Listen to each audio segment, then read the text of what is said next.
today we are going to show you how to install an Espar D2 Diesel Heater in a Sprinter van. We ordered our heater from heatso.com. They are from the UK and we're in the US, and they shipped our heater like super fast. It got here in 2 days. We were in Oregon, so it's kind of like a far place. They also gave us a sweet deal on our heater to make this video for you guys, so if you click the link in our description below, you can grab a heater for yourself. Alright, so that's about it. We're going to show you everything that came in our kit and how to install a heater. See ya on the flip side. Yeah, it's cold. Nice.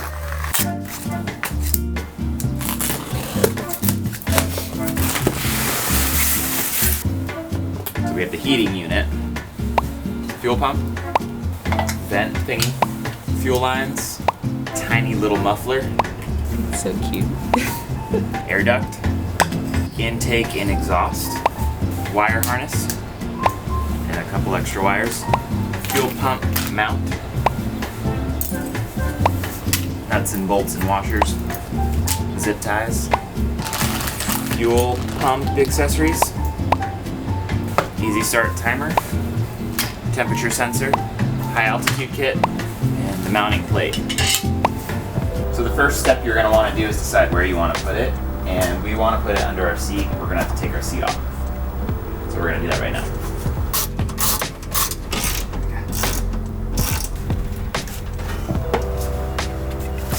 Alright, so we have the seat off. We need to figure out where we're going to mount the heater. So we got a mounting plate to mount this down there, but it looks like the surface is already pretty flat, so we're thinking we don't need it. This is the flattest spot we can really mount it to, and underneath there's a beam right here. We have to make sure we're not drilling into those beams, because then we're not going to be able to get our nuts on underneath. Make sure when you're installing it that the fuel line, in our case, is going to be on this side so that the hot air blows this way and not that way.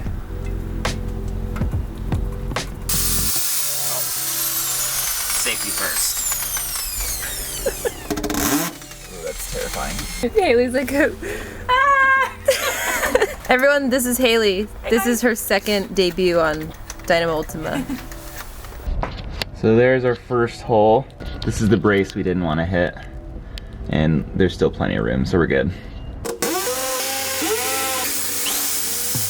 For the larger holes, we're going to be using a hole saw with a pilot guide. Some people said they made the holes a little bigger just for like extra. Yeah. Make the holes a little bigger, because yeah.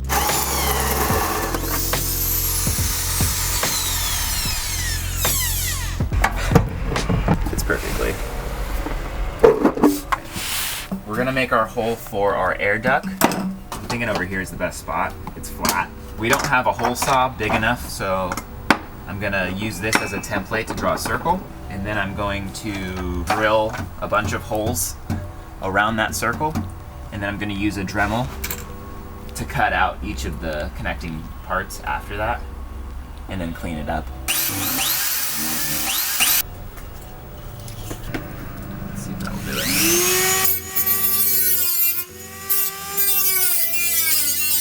So I got the hole out. I'm just gonna clean out all these jagged edges.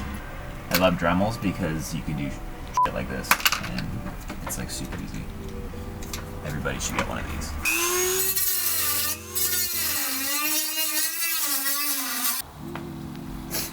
Hopefully it doesn't rain. We have to paint the openings so that if water gets in there, it doesn't rust the metal.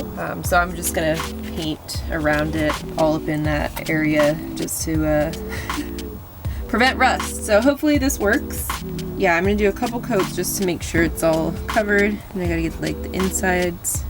So the next thing we're going to do is mount the heating unit to the place where we decided to place it. And then we're gonna connect the air ducts and the tubes underneath.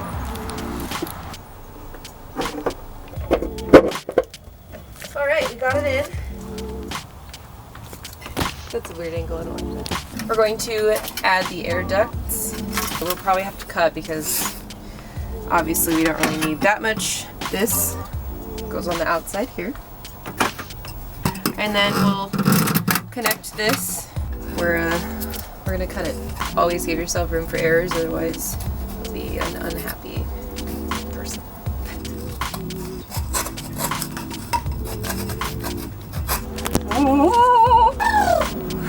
So I'm glad that I cut a little extra room because I had to bend it into this little noodle shape. So now I'm going to add this vent thingy. There we go. Okay, so we laid out the entire fuel line diagram. So it all starts at the fuel tank, and 07 and newer Sprinters already have an auxiliary fuel tap. So if you have an 06 or below, you're gonna have to drill into your tank. But we have a plug and play fuel tap, so all we needed to do was buy this piece. I don't know what it's called. I'll look it up later and flash the thing. All you have to do is buy this, and you just plug it straight into that tap.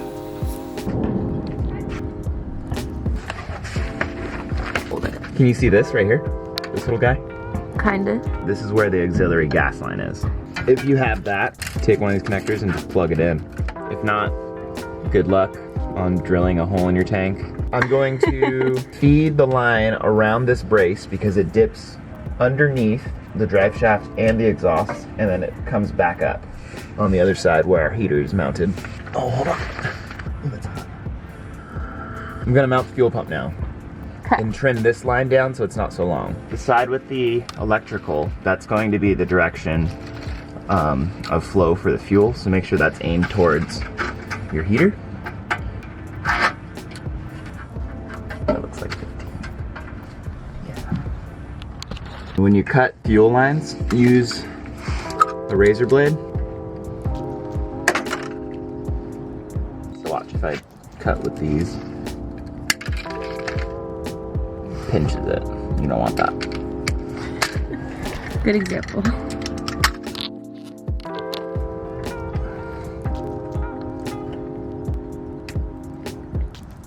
Now we're connected to the fuel pump. Oh, there's so much fuel line.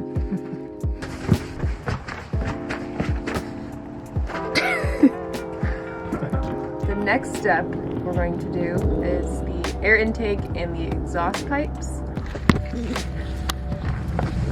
The intake goes over here next to the fuel line, which is this little thing. And I'm just going to tighten it with this clamp here. All right, this is gonna be a little, it's a little difficult angle to screw. Oh, like right here. I found it.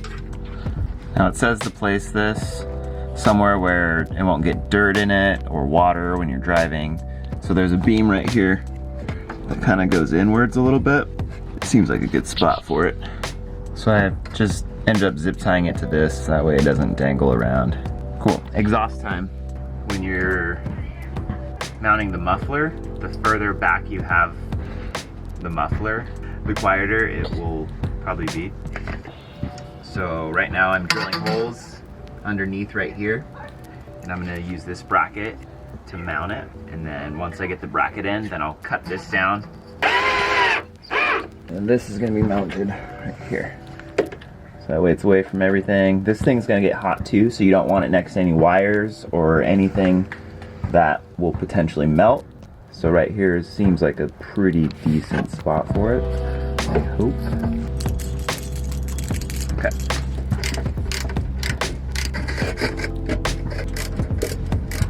We got the exhaust mounted. This is what it looks like if you want to come underneath. Comes down to the muffler. We have a little mounting bracket right here. Muffler goes down, making sure that none of the piping touches anything else because it gets really hot. And then exits out the side. And this might move around as we see how it works, honestly. The next step, we have to finish the fuel line. And once that's connected, we'll have everything fully mounted, and the only thing we'll have to do is the wiring. So I trimmed all this, and this is all the wire I'm not using. So Shove that in there. Get some tubage. We should be done with the fuel line. I thought that was gonna be harder than it was.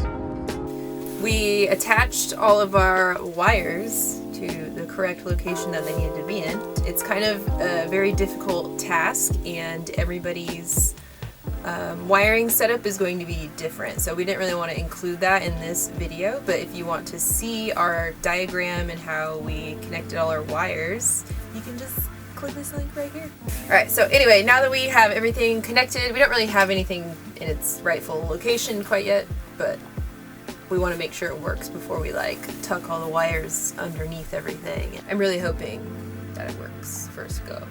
When we turned it on, it made some clicky noises, and then it blew out cold air for a little bit. Then it started blowing out warm air, so we officially got the heater to work first try. Right now it's blowing out warm air. And then we tested our temperature sensor also to see if that worked, and that worked out really well. Right now it's 32 degrees outside and it's really cold, so the heater is gonna be money.